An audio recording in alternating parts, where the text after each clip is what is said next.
لسه.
C'est bon, le son. C'est bon.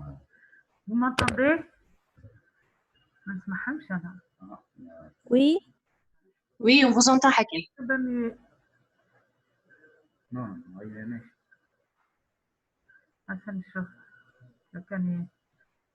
Vous m'entendez, s'il vous plaît? Oui. Oui, On vous entend. pas de son encore, hein? Ah, très bien, Ok. très bien. Le micro, on vous entend, Hakim. Merci. Donc, on va commencer le cours.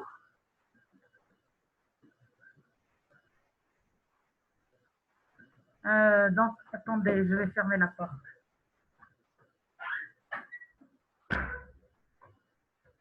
Bonjour à tous, merci d'être là parmi nous aujourd'hui pour faire le cours sur l'œil rouge. On va entamer donc l'œil rouge douloureux et tout de suite après l'œil rouge non douloureux. Il faut savoir que devant un œil rouge douloureux, il faut savoir identifier une pathologie simple d'une pathologie grave menaçant la vision ou l'intégrité. Qu'est-ce que ça veut dire? Chaque fois que vous avez un malade qui se plaint d'un œil rouge, il faut penser au plus grave, éliminer le grave et laisser le plus simple à la fin. Alors, comment on fait notre orientation diagnostique? Comment vous faites l'orientation diagnostique? L'orientation diagnostique est basée sur la recherche de 3 signes. D'abord, est-ce que cette rougeur est accompagnée de douleur, est accompagnée de baisse de l'acuité visuelle? Ça, c'est le premier signe à rechercher. Ensuite, est-ce qu'il y a un contexte traumatique?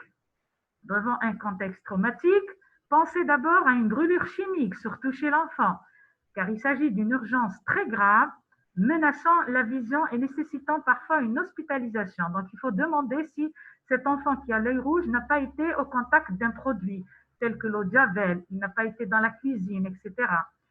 Bien sûr, contexte traumatique, s'agit-il d'une contusion oculaire?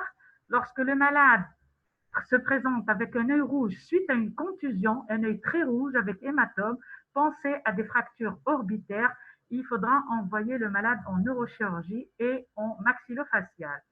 Et bien sûr, devant le contexte traumatique, il faudra rechercher les plaies du globe. Devant un contexte traumatique chirurgical, il faudra penser à un rejet de greffe si votre malade est opéré pour greffe et pensez surtout à une endophthalmie si votre patient a été opéré auparavant.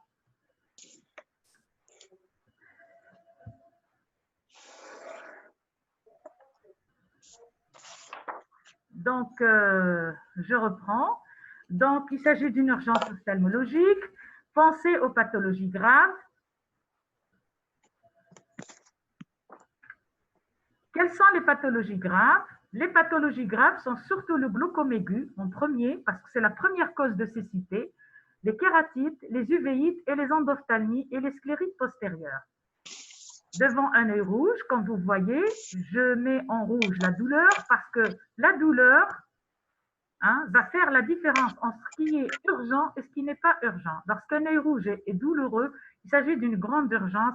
Voici les urgences, les 4 grandes urgences.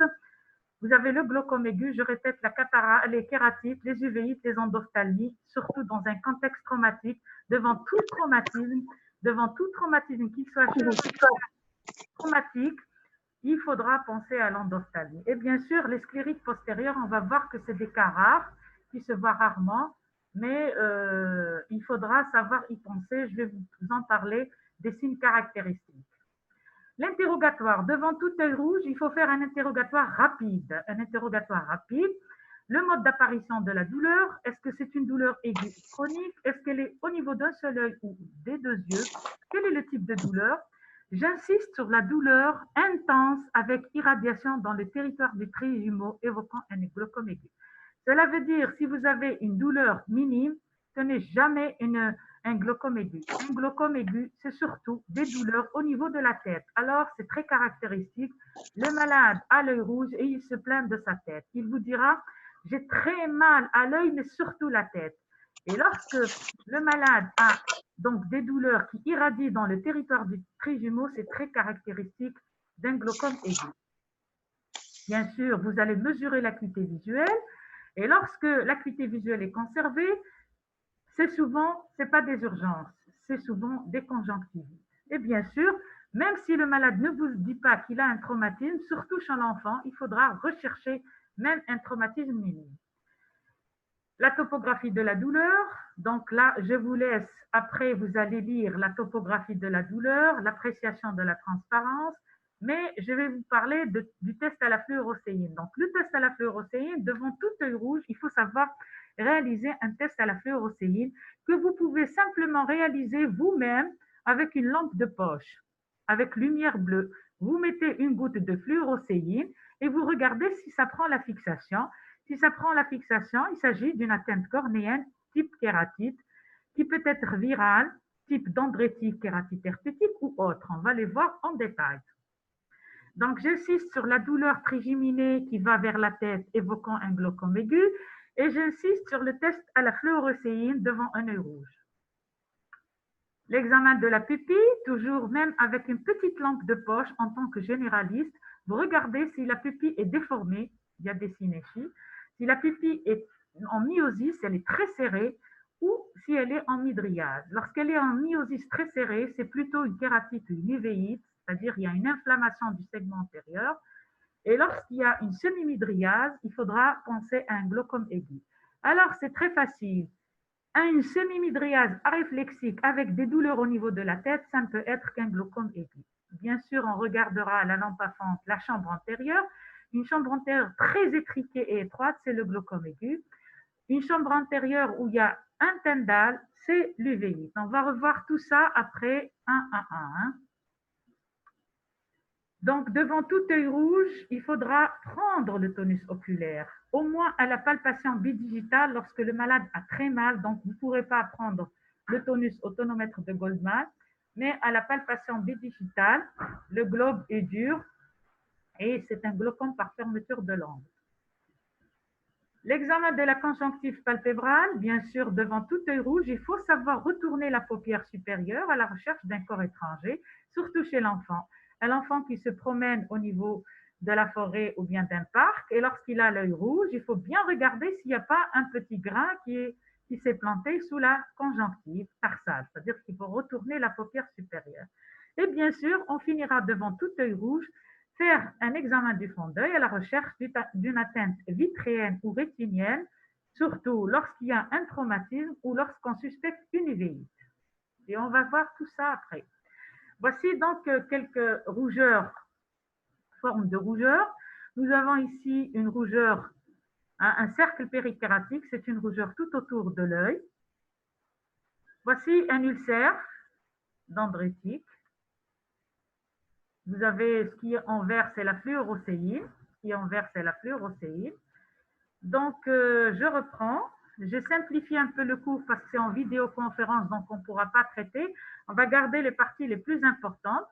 Donc, devant l'œil rouge, nous avons dit qu'il y a plusieurs étiologies à connaître. On va parler d'abord des kératites parce que c'est superficiel. On va de l'antérieur vers le postérieur. Donc, on commence par les atteintes de la cornée et donc, c'est les kératites. Donc, les kératites, lorsque l'œil rouge est douloureux, souvent, c'est des kératites aiguës, ce qu'on appelle les kératites aiguës. C'est quoi la kératite? C'est des ulcérations cornéennes qui peuvent être superficielles ou profondes. Lorsqu'il y a atteinte de la cornée, il n'y a pas forcément une baisse de l'acuité visuelle. Ça, c'est une question qui peut tomber. Une baisse de l'acuité visuelle, elle dépend de l'atteinte de l'axe visuel. C'est-à-dire, si vous avez une kératite au niveau du centre de la vision, vous allez avoir une baisse de l'acuité visuelle. Mais si vous avez une kératite au niveau de la périphérie, en dehors de l'axe visuel, en dehors de la pupille, donc vous pouvez avoir une acuité visuelle conservée. Bien sûr, devant toute kératite, il y a des douleurs oculaires. Il y a surtout la photophobie qui est caractéristique et le blépharospasme. Donc, ulcération cornéenne, la baisse de l'acuité, elle n'est pas toujours présente, elle dépend de l'atteinte par rapport à l'axe visuel. Les douleurs oculaires sont présentes, mais ce qui est caractéristique de la kératite, ce sont surtout la photophobie. La personne ne peut pas regarder la lumière et le blépharospasme. Donc, ça peut tomber comme question. Si une caractéristique, c'est la photophobie, ce n'est pas la douleur. Ce n'est pas la douleur, ce n'est pas la baisse de l'acuité visuelle. L'examen à la lampe à fente, donc qu'est-ce qu'on va regarder lorsqu'on suspecte une kératite? On va bien rechercher le cercle périkératique que je vous ai montré tout à l'heure. Ça, c'est une rougeur tout autour du limbe. Ça s'appelle le cercle périkératique. Donc, on va le rechercher bien. On va rechercher la transparence. Regardez bien la transparence de la cornée. Donc, rechercher une perte de la transparence. Regardez la chambre antérieure. Normalement, elle est bien profonde. Et on finira par faire un test à la fluorocine qui va donner le diagnostic grâce à l'aspect des ulcérations qui va nous orienter vers une étiologie. C'est-à-dire qu'une chauffe ou l'aspect de l'ulcération, ça peut déjà évoquer une étiologie. Donc, voici une représentation schématique des principales formes de kératite. Ici, vous avez un ulcère qui est central. Bien sûr, ici, vous allez avoir une baisse importante de l'acuité visuelle. Ici, vous avez une kératite ponctuée superficielle qui est due à un adénovirus. Là, l'acuité visuelle peut être conservée. Ici, vous avez un ulcère avec un niveau d'hypopion, du pus dans la chambre antérieure. Et ici, vous avez une petite kératite parapupillaire, dendritique, herpétique. Et là, le malade va voir 10 dixièmes avec un œil rouge très douloureux, mais l'acuité, elle est conservée. Donc, il s'agit d'une maladie grave. Malheureusement, ici, heureusement, ici, l'acuité visuelle est conservée. C'est-à-dire, dans la kératite, on peut avoir des acuités à 10 dixièmes. Ce n'est pas parce que le malade a 10 dixièmes que ça veut dire que ce n'est pas grave. La douleur est un signe de gravité plus que la baisse de l'acuité visuelle.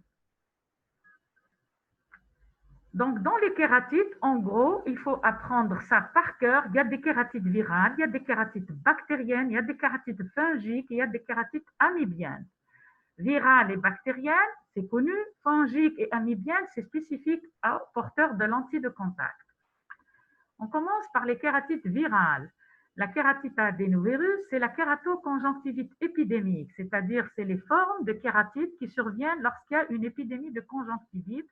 On a vu tout à l'heure, ce sont des cas ici, je vais revoir, ça c'est la KPS de la kératoconjonctivite à adénovirus. Donc nous avons des KPS, c'est-à-dire des opacités numulaires. Il peut y avoir aussi des opacités séquelaires. Donc méfiez-vous, c'est comme le coronavirus. La kératite à adénovirus, c'est un petit peu l'épidémie. C'est comme le corona, il y a plusieurs personnes qui sont atteintes. C'est dû à la mauvaise hygiène. Il faut se laver les mains, se laver, relaver, se laver et se laver plusieurs fois les mains. C'est la même chose que le coronavirus. Il y a la voie respiratoire, mais il y a la voie cutanée. C'est-à-dire que vous allez le prendre partout. Il est dans le bureau, sur les paillasse. Et vous allez vous toucher la bouche ou les yeux. Et là, vous attrapez la kératite à adénovirus. Donc, adénovirus, c'est des opacités numulaires. Kératite herpétique, c'est le chapitre le plus important concernant la kératite virale. Il s'agit d'un ulcère le plus souvent dendritique, mais il peut être aussi en cardiographique. Le traitement, bien sûr, c'est une kératite virale herpétique. Le traitement spécifique anti-herpès. Il faut savoir que cette kératite est aggravée par une corticothérapie locale. Et donc, on ne doit jamais prescrire une corticothérapie locale sans avoir éliminé une kératite herpétique.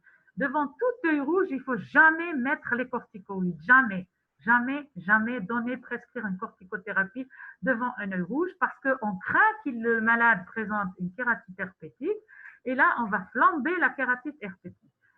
La caractéristique de la kératite herpétique, c'est les récidives. Ce sont des gens qui ont des kératites et qui vont récidiver parfois chaque année, parfois tous les 2 ans et parfois même tous les 3, 4, 5 ans. Ça dépend de la réplication virale. Donc, la kératite herpétique, elle peut être en ulcère dendritique, elle peut être en cardiographie.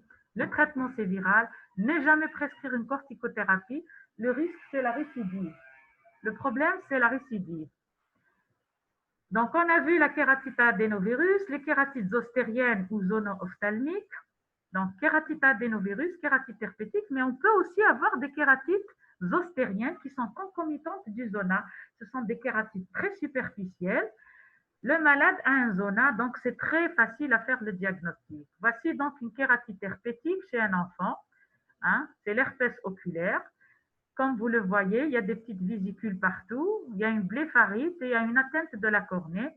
Ici, c'est plus évident. Dans kératite herpétique, il y a une ulcération profonde de la cornée Et bien sûr, à long terme, il y a un risque de cécité. Donc, en gros, la kératite herpétique, elle est récidivante. C'est pour ça qu'il faut se méfier de la primo-infection chez l'enfant. L'enfant de 10 ans, mais c'est surtout l'enfant jeune de 3 ans. Hein, il y a une primo-infection. C'est la première fois que l'enfant attrape la kératite. Comment on fait le diagnostic? On fait le diagnostic lorsque l'enfant est atteint d'un œil rouge douloureux unilatéral avec quelques vésicules. C'est typique herpès. Il faut les traiter car il y a le risque de récidive, notamment en période d'adolescence. Et ces enfants peuvent perdre l'œil. C'est une cause de cécité. La kératite herpétique est une cause importante de cécité. C'est une cause de cécité cornéenne. Voici un zona. Contrairement à l'herpès, comme vous voyez ici l'herpès, les vésicules sont un peu partout, alors que dans le zona, ça fait un trait caractéristique, bien systématisé la lésion, qui suit un nerf, elle suit un dermatome, elle suit la 5e paire crânienne. Voici donc le test à la fluo, comme vous le voyez très bien, une ulcération dendritique après ulcération à la fluorocéine. Voici, ça c'est un ulcère dendritique, et là c'est un ulcère en cardiographique. Voilà, un ulcère en cardiographique. Voilà une kératite herpétique après guérison, une opacité séquelaire après un ulcère géographique. Là, on voit que la pupille est dégagée, on peut avoir une acuité visuelle conservée. Voici une perforation cornéenne compliquant une kératite neurotrophique. Vous savez qu'après plusieurs poussées, vous voyez l'œil est très rouge et on peut avoir des complications type perforation.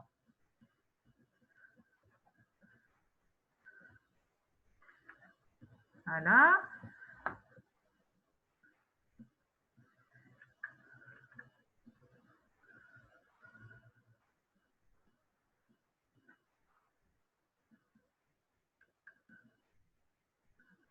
Donc, on peut avoir des perforations. Le traitement, bien sûr, c'est un traitement viral.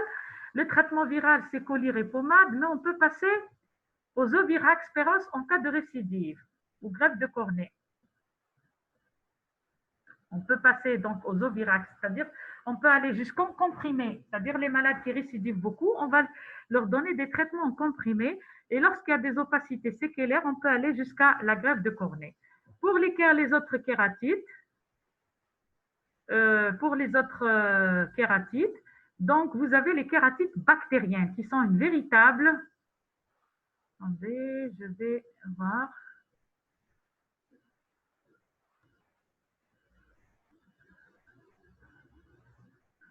C'est l'œil rouge douloureux, je vais voir vous faire mon temps. Donc, c'est l'œil rouge douloureux. Donc, pour les kératites bactériennes, souvenez-vous que les kératites bactériennes constituent une véritable urgence thérapeutique. Il y a plusieurs facteurs de risque. Ne faites pas qui veut une kératite bactérienne. Moi, vous n'allez pas faire des kératites bactériennes parce qu'il faut des facteurs il faut des facteurs de risque bien connus.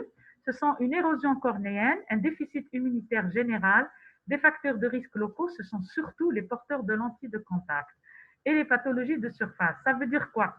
Ça veut dire les gens qui font des kératites bactériennes, ce n'est pas n'importe qui, ce sont surtout des gens immunodéprimés, des gens qui ont eu un traumatisme, une érosion cornéenne, ou bien des gens qui sont surtout porteurs de lentilles de contact, ou bien les vieux qui ont des pathologies de surface. Cependant, le port de lentilles de contact constitue dans la plupart des séries le premier facteur de risque. Le premier facteur de risque, donc, c'est les lentilles de contact. Je ne sais pas qu'est-ce qui se passe.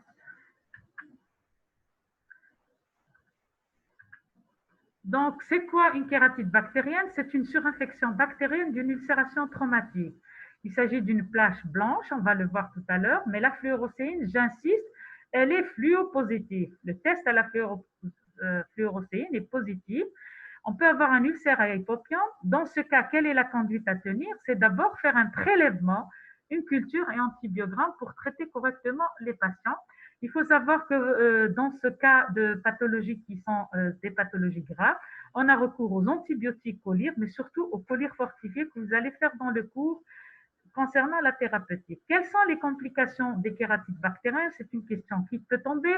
Ce sont surtout l'endophtalmie, la perforation et les opacités cornéennes nécessitant parfois le recours à une greffe de cornée. Critères de gravité d'une kératite. Il y a des critères pour dire qu'une kératite est grave, il y a des critères locaux, c'est-à-dire au niveau de l'œil, il y a des critères généraux, il faut les apprendre par cœur. Quels sont les critères locaux? Quand est-ce qu'on dit qu'une kératite est grave? C'est la règle des 1, 2, 3, abcès ou kératite. Tout abcès ou toute kératite accompagnée d'un tendage, lorsqu'il y a une petite réaction au niveau de la chambre, c'est grave. Lorsque le diamètre est supérieur à 2 mm, c'est grave. Lorsque l'opacité ou bien la kératite est située ou presque grippe à l'axe optique, ça aussi c'est grave. Lorsqu'il y a bien sûr en complication endophtalmie associée, lorsqu'il y a perforation éminente ou avérée, c'est-à-dire il va perforer ou là il a perforé, ça aussi c'est grave. Ou bien encore, lorsque vous donnez un traitement antibiotique en collyre et que le malade revient 48 heures après et qu'il n'est pas guéri. Parce que normalement une kératite, surtout un abcès, une kératite bactérienne, ça guérit en 72 heures. Quels sont les critères généraux? Quand est-ce qu'on dit que le malade X présente une kératite à un critère général d'une kératite grave? Lorsqu'il s'agit d'un monophtalme, quelqu'un qui a une petite kératite sur un œil, il a un seul œil, c'est grave, il faut les hospitaliser. L'enfant, bien sûr, il faut hospitaliser. Un patient qui a été opéré de greffe de cornée ou de chirurgie réfractive, c'est un œil fragile. Il y a toujours le risque d'infection, le risque d'endophtalmie, donc il faut hospitaliser. Bien sûr, l'immunodéprimé, notamment le diabétique, ou bien la mauvaise observance du traitement. C'est-à-dire, vous donnez un traitement collyre à un malade qui a un petit abcès et vous lui demandez de revenir, il revient, il vous dira, j'ai pas mis mon traitement, j'ai mis de l'huile d'olive, du n'importe quoi, j'ai fait du sérum, ou bien j'ai oublié. Là, c'est des malades qui ont une mauvaise observance et donc c'est des critères de gravité, il faut les hospitaliser. Comment on classe les kératites bactériennes? Les kératites bactériennes, soit il y a une simple infection de l'épithélium, ça s'appelle donc kératite. Lorsqu'il y a une perte de substance, on appelle ulcère. Et lorsqu'il y a l'infiltration du stroma, rappelez-vous de l'anatomie de la cornée est constituée d'un épithélium, d'un stroma et d'un endothélium. Lorsqu'il y a infiltration stromale, on parle d'abcès. Voici des exemples d'abcès. Un abcès à Staphylococcus aureus et un autre abcès à staph. Donc là, en haut, le petit, et là, il est vraiment important, l'abcès. Voici un ulcère à hypopion. Donc là, il y a l'ulcère et là, il y a l'hypopion. Alors, on passe à la kératite fungique. Donc, nous avons vu les kératites bactériennes avec les critères locaux et généraux, les critères locaux et généraux, pardon.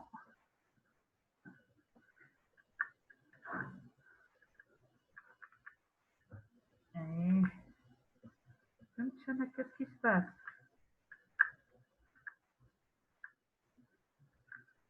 Voilà. Donc, les critères fungiques et les kératites fungiques, c'est spécifique surtout aux porteurs de lentilles de contact. D'autres facteurs de risque, ce sont surtout le traumatisme végétal. Ça peut tomber comme question. Le plus grand facteur, c'est le traumatisme végétal. C'est-à-dire, malade, il vous dit, c'est une branche d'arbre qui m'a touché. En plus, il est porteur de lentilles de contact. Il faut penser aux kératites fungiques. Quand est-ce qu'on pense? Lorsque, surtout, il y a une résistance aux antibiotiques. C'est quelqu'un qui a pris des antibiotiques pendant un mois qui n'est pas guéri. Donc là, qui n'est pas guéri. Donc là, on est obligé de penser aux fungiques et donc on fera des prélèvements. Ou bien, c'est un malade qui se traite sous corticoïdes. Tout d'abord, avec corticoïdes, il est bien et d'un coup, c'est explosif et ça ne va pas. Il vous dira pendant un mois, chaque fois que je mets les corticoïdes, ça va et maintenant c'est explosif. En fait, c'est une surinfection d'une kératite fungique. Après, donc les kératites fungiques, c'est surtout la résistance aux antibiotiques et le traumatisme végétal. Pour les kératites amibiennes, le plus grand facteur de risque, bien sûr, reste le porteur de lentilles de contact, mais ce sont surtout des gens qui ont des lentilles de contact et qui prennent des bains en piscine ou bien qui lavent leurs lentilles de contact à l'eau du robinet. Les douleurs sont très importantes, elles sont sévères. Le malade ne peut pas dormir le soir et parfois même tellement les douleurs sont importantes, l'œil est rouge et il y a des dendrites quand les confond avec les kératites virales. Car il y a des pseudodendrites, en fait, ce n'est pas des dendrites, c'est des pseudodendrites. Ensuite, d'abord se forment des dendrites, ensuite des infiltrats qu'en disque. Voilà, donc le grattage devant toute kératite, il faudra faire un grattage, faire un prélèvement. Hein, comme vous voyez ici, le chirurgien, l'ophtalmologiste, il est en train de faire un prélèvement sur l'œil avec des écouvillants. Il va ensemencer pour regarder quel type d'antibiotique. Quel est le traitement des kératites? Bien sûr, le traitement, il est antibiotique dès les prélèvements effectués. On aura recours aux collyres renforcés. Ce sont des collyres qu'on fabrique nous-mêmes en milieu hospitalier. Et bien sûr, on mettra les collyres qu'on retrouve au niveau des officines. On peut s'aider d'injections d'antibiotiques, de pommades, d'antibiotiques généraux, surtout lorsqu'il y a une perforation, lorsqu'il y a une endophtalmie et lorsqu'on pense à un gonocore. Donc, quel est le traitement général? Il est indiqué dans la perforation avérée, c'est-à-dire quelqu'un qui a perforé, comme on a vu tout à l'heure, dans les endophtalmies et dans les kératites à gonocoque. Le traitement chirurgical, ici, donc le malade, il y a un mincissement stromal, ensuite ça s'est fermé, ça reste une opacité, et là il faudra faire une greffe de cornée. La kératite aspergillus, ça c'est, et voici les kératites amibiennes. Donc il y a une infiltration stromale et la forme de disque. Au début c'est des dendrites, fait la kératite virale, mais ensuite ça se dessine un disque. Et les kératites amibiennes, ce sont l'eau souillée. Il ne faut jamais laver les lentilles avec l'eau du robinet. Après, donc, les kératites, il y a la kératoconjonctivite sèche, c'est-à-dire le syndrome sec. Le syndrome sec, c'est que des gens qui ont l'œil rouge, très rouge, ça larmoie, mais il n'y a pas beaucoup de douleur. Le diagnostic se fait par le Brock Uptime et le Schirmer. Ce sont surtout les personnes âgées qui ont des syndromes secs séniles, un syndrome de gouge rouge aux graines, les diabétiques. On peut avoir aussi un syndrome sec secondaire à un